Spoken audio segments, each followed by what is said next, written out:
well. Like that? Yeah, well. English apa? Well, siapa? Assalamualaikum. Kalau akulah, dah lama tau aku lupakan ustaz tu. Kau ni memang tak tahu malu Aisyah. Terhege-hege lagi nak dapatkan ustaz tu. Tengoklah tadi. Ya, Mami. Hidup ni tak boleh cepat putus asa. Tak rugi pun kan Aisyah nak berusaha? Usaha apa lagi? Dah sasah dah kasih tu tunang ustaz. Baru tunang?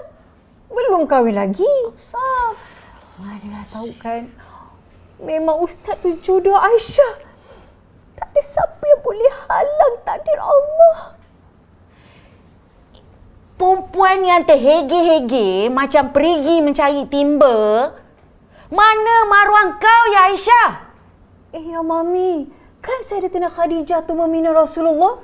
Itulah ya Mami. Orang suruh pindah ustaz yang Mami tak nak. Astaghfirullahalazim. Ni kalau perempuan tak ada rasa malu, susah tau. Yang kau ni pun tergedik. Cari je lah orang lain.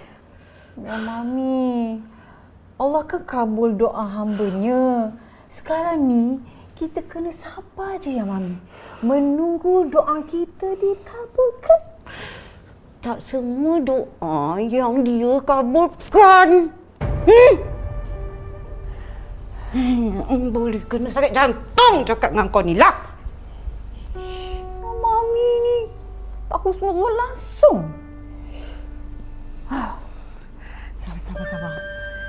Tapi kan perempuan tadi tu macam sesuatu kan. Sampai mengaku mak mertua. Dia memang sengaja nak sakitkan hati aku. Ropa je tu. Sabar. Tapi kan, fikir baliklah Aisyah. Aku rasa ada benda betul juga yang Mami cakap tu. Yelah, kita sebagai perempuan ni takkan kita nak terhege-hege kat lelaki. Kita pada maruah juga. Lagipun, kan dia dah ditunangkan dengan kasih. Kita tak boleh ambil tangan orang tau. Ish.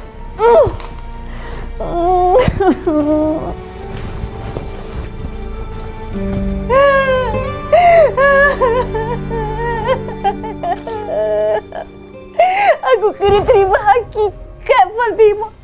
Ini bukan jodoh aku dah. Yang dia bukan jodoh aku. Macam inilah kakak aku. Lepas ni kita tak payah dah usah-usah ustaz tu. Yang apa pula rasa?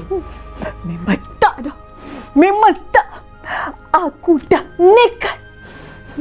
Allah, aku